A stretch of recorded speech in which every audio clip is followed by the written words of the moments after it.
അസ്സലാമലൈക്കും. ഇന്ന് പെരുന്നാളിന് നമുക്ക് ബീഫ് കൊണ്ട് നല്ല പാലക്കാടൻ ബിരിയാണി വെച്ചാലോ? അതും റൈസ് കുക്കറിൽ സിമ്പിളായിട്ട് നമുക്ക് ഉണ്ടാക്കിയെടുക്കാൻ പറ്റും കേട്ടോ. 10 മിനിറ്റ് സമയം മതി. ഇതുപോലെ നിങ്ങൾക്ക് ഉണ്ടാക്കിയെടുക്കാൻ എളുപ്പത്തിൽ നല്ല ടേസ്റ്റിയാണ് കേട്ടോ. അപ്പോൾ പാലക്കാടൻ ബിരിയാണി ഒരുവിധ ആൾക്കാർക്കൊക്കെ നല്ല ഇഷ്ടമായിരിക്കും. അതേപോലെ നല്ല ടേസ്റ്റിൽ പെട്ടെന്ന് നമുക്ക് തയ്യാറാക്കാൻ പറ്റിയ അടിപൊളി ബിരിയാണിയാണ് കേട്ടോ. അപ്പോൾ എളുപ്പത്തിൽ ഉണ്ടാക്കാൻ പറ്റും, നല്ല ടേസ്റ്റുമാണ്. കണ്ടോ, നല്ല അടിപൊളി ബിരിയാണിയാണ്. നിങ്ങൾക്ക് എന്തായാലും ഈ വീഡിയോ ഇഷ്ടമാവും കേട്ടോ. അപ്പോൾ പെരുന്നാളിന് എല്ലാവരും ഇതൊന്ന് ട്രൈ ചെയ്ത് നോക്കണേ. ഇപ്രാവശ്യം നല്ല ബീഫ് കൊണ്ട് ഉണ്ടാക്കാൻ പറ്റിയ അടിപൊളി ബിരിയാണിയാണ്. അപ്പോൾ എല്ലാവർക്കും ബീഫ് എന്തായാലും കിട്ടുമല്ലോ. അപ്പോൾ ഇത് ഒന്ന് ട്രൈ ചെയ്ത് നോക്കണേ. അപ്പോൾ നമുക്കിത് എങ്ങനെ ഉണ്ടാക്കണം നോക്കിയാലോ. അപ്പോൾ ഞാൻ 1 കിലോ ബീഫ് എടുത്തിട്ടുണ്ട്. ഇതുപോലെ വലിയ കഷ്ണങ്ങളാക്കിയിട്ടാണ് എടുത്തിട്ടുള്ളത്. അപ്പോൾ ഈ ബീഫ് ഒന്ന് നമുക്ക് മഞ്ഞളും ഉപ്പും ഇട്ടിട്ട് ഒന്ന് വേവിച്ചെടുക്കണം. അത് കുക്കറിൽ തന്നെ വേവിച്ചെടുക്കണം കേട്ടോ. അപ്പോഴാണ് നമുക്ക് വെന്ത് കിട്ടുള്ളൂ. അപ്പോൾ ഇതാ നമ്മൾ കുക്കറിൽ ഉപ്പും മഞ്ഞളും ഇതിലേക്ക് ആവശ്യത്തിനുള്ള വെള്ളം, ഒരു 2 ഗ്ലാസ് വെള്ളം ഒഴിച്ചിട്ട് നമുക്ക് ഇതൊന്ന് കുക്കർ അടച്ച് വെച്ചിട്ട് ഒരു 4-5 വിസിൽ അടുപ്പിച്ചെടുക്കാം കേട്ടോ. എത്ര ബീഫ് വേവാനുള്ള ഇത് വെച്ചാൽ അതുവരെ ഒന്ന് അടുപ്പിച്ചെടുക്കുക. നല്ല വെന്ത് കുഴഞ്ഞു പോകണ്ട, എന്നാൽ അത്യാവശ്യം നല്ലതിൽ വേവും വേണം. അപ്പോൾ അതൊന്നും നമുക്ക് അടുപ്പിച്ചെടുക്കാം. എന്നിട്ട് ഇതൊന്ന് മാറ്റി വെക്കാം. ഞാനിതാ ഒരു മിക്സിയുടെ ജാർ എടുത്തിട്ടുണ്ട്, 8 ഗ്രാമ്പും എടുത്തിട്ടുണ്ട് കേട്ടോ. പിന്നെ ഇതാ ഒരു കഷ്ണം പട്ട. ഇനി നമുക്ക് ഇതിലേക്ക് മസാലേൻ്റെ ഇതൊന്നും വേണ്ട, ഇങ്ങനെയാണ് ഉണ്ടാക്കുന്നതെങ്കിൽ കേട്ടോ. 3 ഏലക്ക ചേർത്ത് കൊടുത്തിട്ടുണ്ട്. പിന്നെ ഒരു സ്റ്റാറിൻ്റെ ഒരു പകുതി ഇട്ട് കൊടുത്തിട്ടുണ്ട്. പിന്നെ 1 ടീസ്പൂണ് കുരുമുളക് ചേർത്ത് കൊടുക്കുന്നുണ്ട്. പിന്നെ ഇതിലേക്ക് 2 ടീസ്പൂണ് പെരിഞ്ജീരകമാണ് ചേർത്ത് കൊടുക്കുന്നത് കേട്ടോ. അപ്പോൾ നിങ്ങൾക്ക് ഗരം മസാല പൊടി ഒന്നും ഇല്ലെങ്കിൽ ഇതുപോലെ എളുപ്പത്തിൽ ഉണ്ടാക്കിയെടുക്കാം. ഇതൊന്ന് പൊടിച്ചെടുത്തിട്ട് വരാം. ആ പൊടിച്ചെടുത്തതിലേക്ക് തന്നെ ഒരു തുടം വെളുത്തുള്ളി, പിന്നെ ഇത്ര പോകുന്ന കഷ്ണം ഇഞ്ചിയും, ഒരു 10-12 അല്ലി ചെറിയ ഉള്ളി എടുത്തിട്ടുണ്ട് കേട്ടോ. അത് നമുക്ക് മിക്സിയിൽ ഇട്ടിട്ട് അടിച്ചെടുക്കാം. വലിയ ചെറിയ ഉള്ളി ആയതുകൊണ്ടാണ് 10-12, ഒരു അല്ലെങ്കിൽ 15 എണ്ണമൊക്കെ എടുക്കണം. പിന്നെ ഞാൻ ചെറിയ തക്കാളി ആയതുകൊണ്ട് ഒരു 1/4 കിലോ തക്കാളി എടുത്തിട്ടുണ്ട്. വലുതാണെച്ചാലും 1/4 കിലോനാണ്. എൻ്റെ ചെറിയ തക്കാളിയാണ് കേട്ടോ. അത് നമ്മൾ അരിഞ്ഞെടുത്തിട്ടുണ്ട്. ഇനി നമ്മൾ റൈസ് കുക്കറിൻ്റെ കലം നമ്മൾ അടുപ്പിൽ വെച്ച് കൊടുക്കുകയാണ് ചെയ്യുന്നത്. എന്നിട്ട് നമുക്ക് സൺഫ്ലവർ ഓയിൽ ഒഴിച്ചു കൊടുക്കുക. ഈ ഉള്ളി വഴന്ന് കിട്ടാൻ പാകത്തിന് സൺഫ്ലവർ ഓയിൽ ഒഴിച്ചു കൊടുക്കുക. എന്നിട്ട് അതിലേക്ക് ഒരു 3 ടേബിൾ സ്പൂണോളം നെയ്യ് ചേർത്ത് കൊടുക്കുക. ഞാനൊരു 2 ടീസ്പൂണാണ് ചേർത്ത് കൊടുത്തിട്ടുള്ളൂ കേട്ടോ. അപ്പോൾ ഇവിടെ എൻ്റെ ഉമ്മയൊക്കെ ഷുഗറും ഒക്കെ ഉള്ളതാണ്. അപ്പോൾ ഞാൻ അധികം നെയ്യ് ചേർക്കണില്ല. പിന്നെ നമുക്ക് ഇതിലേക്ക് നമ്മൾ സ്പൈസസുകൾ ഇട്ട് കൊടുക്കുന്നുണ്ട്. നമ്മൾ ആവശ്യത്തിനുള്ള ഇട്ട് കൊടുത്താൽ മതി, കൂടുതൽ ഇട്ട് കൊടുക്കണ്ട. പിന്നെ 2 ബേ ലീഫും ഇട്ട് കൊടുത്തിട്ടുണ്ട്. എന്നിട്ട് നമ്മൾ ഇതിലേക്ക് 1 കിലോ സവാളയാണ് കേട്ടോ അത് അരിഞ്ഞെടുക്കുന്നത്. 1 കിലോ അരിക്ക് 1 കിലോ ബീഫുമാണ് നമ്മൾ വെക്കുന്നത്. അപ്പോൾ ഇതാ ഈ സവാള നന്നായി ഒന്ന് ഇതിലിട്ട് വഴറ്റിയെടുക്കുക. ഈ സവാളക്ക് ആവശ്യത്തിനുള്ള ഉപ്പ് കൂടി ചേർത്ത് കൊടുക്കുക. എന്നിട്ട് ഇത് നന്നായി ഒന്ന് വഴറ്റിയെടുക്കണം. ഇനി നിങ്ങൾക്ക് ഈ കലത്തിൽ വെച്ചിട്ട് ഇതുപോലെ ഉണ്ടാക്കാൻ പറ്റില്ലെങ്കിൽ ഒരു നോൺ സ്റ്റിക്കിൻ്റെ പാനിൽ വഴറ്റിയെടുത്തിട്ട് ഇതിലേക്ക് ഇട്ട് കൊടുത്തിട്ട് ഉണ്ടാക്കിയെടുക്കാം കേട്ടോ. ഞാൻ ഈ കലത്തിൽ തന്നെ ഉണ്ടാക്കിയെടുക്കുന്നത്. ഇപ്പം നമ്മൾ അരച്ചെടുത്ത പേസ്റ്റാണ്, ഇഞ്ചി വെളുത്തുള്ളി ചെറിയ ഉള്ളിയുടെയൊക്കെ പേസ്റ്റാണ്. അത് നമ്മൾ ഈ ഉള്ളി വഴന്നതിന് ശേഷം ഇതിലേക്ക് ഇട്ട് കൊടുത്തിട്ട് നന്നായി ഒന്ന് വഴറ്റിയെടുക്കണം. ഇത് നന്നായി വഴന്ന് വരണം കേട്ടോ. അപ്പോഴാണ് നമ്മളെ ബിരിയാണിക്ക് നല്ല ടേസ്റ്റ് കിട്ടുള്ളൂ. വഴന്നതിന് മുമ്പ് നമ്മൾ ചേർത്ത് കൊടുക്കരുത്. എന്നിട്ട് നമ്മൾ അരിഞ്ഞു വെച്ച് തക്കാളി ചേർത്ത് കൊടുക്കുക. അപ്പോൾ 1/4 കിലോ തക്കാളിയാണ് കേട്ടോ 1 കിലോ ഇതിലേക്ക്. 1/4 കിലോയിൽ കൂടുതലായാലും കുഴപ്പമില്ല. നമ്മുടെ തക്കാളി നല്ല പഴുത്ത തക്കാളി വേണം കേട്ടോ എടുക്കാൻ. എന്നിട്ട് ഇത് നന്നായി വെന്ത് ഉടഞ്ഞു വരുവോളം നമുക്കിതൊന്ന് ഇളക്കി കൊടുക്കാം. എന്നിട്ട് ലാസ്റ്റാണ് കേട്ടോ നമ്മളൊരു 5 പച്ചമുളക് ചേർത്ത് കൊടുക്കുന്നത്.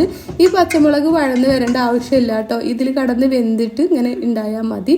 അതൊന്ന് ഇളക്കി കൊടുത്തതിന് ശേഷം നമുക്കിതിലേക്ക് 1.5 ടീസ്പൂണ് മുളക് പൊടിയാണ് ചേർത്ത് കൊടുക്കുന്നത്. അപ്പോൾ മുളക് പൊടി ചേർത്ത് കൊടുക്കുമ്പോൾ നല്ല കളറുള്ള മുളക് പൊടി ചേർത്ത് കൊടുക്കുക കേട്ടോ. പിന്നെ ഒരു 1/4 ടീസ്പൂണ് മഞ്ഞൾപ്പൊടി, പിന്നെ 1 ടേബിൾ സ്പൂൺ നിറച്ച് മല്ലിപ്പൊടി. അത്ര മതിയാവും കേട്ടോ, മല്ലിപ്പൊടി കൂടുതലായി പോകരുത്. അപ്പോൾ 1 ടേബിൾ സ്പൂൺ നിറച്ച് മല്ലിപ്പൊടി ഇട്ടിട്ട് നന്നായി ഒന്ന് മിക്സ് ചെയ്ത് കൊടുക്കുക. ഇതിൻ്റെ പച്ചമണം മാറോളം തന്നെ മിക്സ് ചെയ്ത് കൊടുക്കുക കേട്ടോ. അപ്പോൾ ഇതൊന്ന് നന്നായി മിക്സ് ചെയ്തതിന് ശേഷം നമ്മളിതിലേക്ക് നേരത്തെ ബീഫ് വേവിച്ചെടുത്തിട്ടുണ്ടല്ലോ, ഇതിൽ നിന്ന് ഈ വെള്ളം മാറ്റിയിട്ട് ബീഫ് മാത്രം നമുക്ക് എടുക്കാം കേട്ടോ. എന്നിട്ട് ബീഫ് മാത്രം എടുത്തിട്ട് നമുക്ക് ഈ ബീഫ് ഇതിലേക്ക് ഇട്ട് കൊടുക്കാം. എന്നിട്ട് ഈ ബീഫ് ഇതിലിട്ടിട്ട് ഒരു 2 മിനിറ്റോളം 2-3 മിനിറ്റ് നമുക്ക് ഇതിലൊന്ന് ഇളക്കി കൊടുത്തോണ്ടിരിക്കണം കേട്ടോ. ഇടയ്ക്കൊക്കെ ഒന്ന് ഇളക്കി കൊടുക്കുക. 2 മിനിറ്റ് മതിയാവും ഈ ബീഫിലൊന്ന് മസാല പിടിക്കാൻ വേണ്ടിയിട്ടാണ്. പിന്നെ അതുവരെ ഒന്ന് നമുക്ക് ഇളക്കി കൊടുക്കുക. എന്നിട്ട് ഇതിലേക്ക് ആവശ്യത്തിനുള്ള ഉപ്പ് കൂടി ഇട്ടിട്ട് ഇളക്കി കൊടുക്കുക കേട്ടോ, അല്ലെങ്കിൽ ഉപ്പുണ്ടാവില്ല.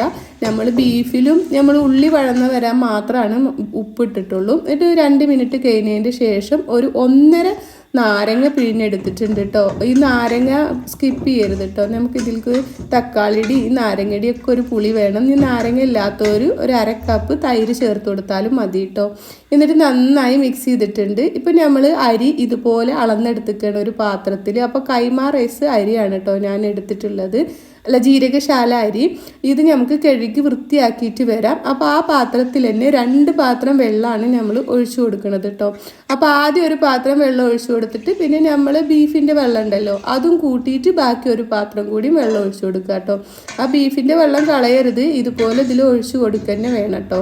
എന്നിട്ട് ഇത് നന്നായി മിക്സ് ചെയ്തിട്ട് നമ്മൾ ഉപ്പൊക്കെ ഉണ്ടോ നോക്കണം. നമ്മൾ വെള്ളത്തിൽ നിന്നും മുന്തി നിൽക്കുന്ന തരത്തിൽ വേണം കേട്ടോ ഉപ്പിട്ട് കൊടുക്കാൻ. അപ്പോഴാണ് നമ്മൾ ബിരിയാണിയൊക്കെ രസം ഉണ്ടാവുള്ളൂ കേട്ടോ. നമ്മൾ പാകത്തിന് ഉപ്പൊക്കെ ഇട്ട് കൊടുക്കണം. പിന്നെ ഇതിലേക്ക് പുതിനയിലയും മല്ലിച്ചപ്പും നമ്മൾ 2 പിടിയോളം ഇട്ട് കൊടുക്കണം. ഇത് അത്യാവശ്യം ഇട്ട് കൊടുക്കണം കേട്ടോ. അതും ഇപ്പം തന്നെ ഇട്ട് കൊടുക്കുക. എന്നിട്ട് ഇത് അടച്ച് വെച്ചിട്ട് നമുക്കിതൊന്ന് തിളപ്പിച്ചെടുക്കാം. അപ്പോൾ ഇതൊന്ന് ഇവിടെ തിളച്ച് വരട്ടെ. ഇനി നമുക്ക് അരി കഴുകി വെള്ളം വാർത്തെടുക്കാം. ഇപ്പോൾ ഇതാ ഇത് തിളച്ചിട്ടുണ്ട് കേട്ടോ. നന്നായി തിളച്ചതിന് ശേഷം നമ്മൾ അരി കഴുകിയിട്ട് ഒരു തുള്ളി വെള്ളം പോലും ഇല്ലാണ്ട് നമ്മളിത് വാർത്തെടുക്കണം കേട്ടോ. എന്നിട്ട് വേണം നമ്മൾ ഇതിലേക്ക് ഇട്ട് കൊടുക്കാൻ. കൂടുതൽ വെള്ളമായി പോകരുത്. നമ്മൾ കറക്റ്റ് 2 പാത്രം വെള്ളം വെച്ച് കൊടുത്തതാണ്, അതുകൊണ്ടാണ് കേട്ടോ. ഇനി നമ്മൾ ഈ അരി ഇതിലേക്ക് ഇട്ട് കൊടുക്കുകയാണ് ചെയ്യുന്നത്. അപ്പോൾ ഈ അരി ഫുള്ളായി ഞാൻ ഇട്ട് കൊടുത്തിട്ട് നന്നായി ഒന്ന് മിക്സ് ചെയ്ത് കൊടുക്കുക. ഇത് മിക്സ് ചെയ്തതിൻ്റെ ശേഷം നമുക്കിത് അടച്ച് വെച്ചിട്ടൊന്ന് തിളപ്പിച്ചെടുക്കാം. അപ്പോൾ ഇതൊന്ന് നന്നായി തിളച്ച് വരട്ടെ. അപ്പോൾ ഇത് നന്നായി തിളച്ചിട്ടുണ്ട്. അപ്പോൾ ഇനി നമുക്കിതൊന്ന് ഇളക്കി കൊടുക്കാം കേട്ടോ. അപ്പോൾ ഒന്ന് ഇളക്കി കൊടുത്തതിന് ശേഷം ഒന്നുകൂടി നന്നായി ഒന്ന് തിളക്കട്ടെ.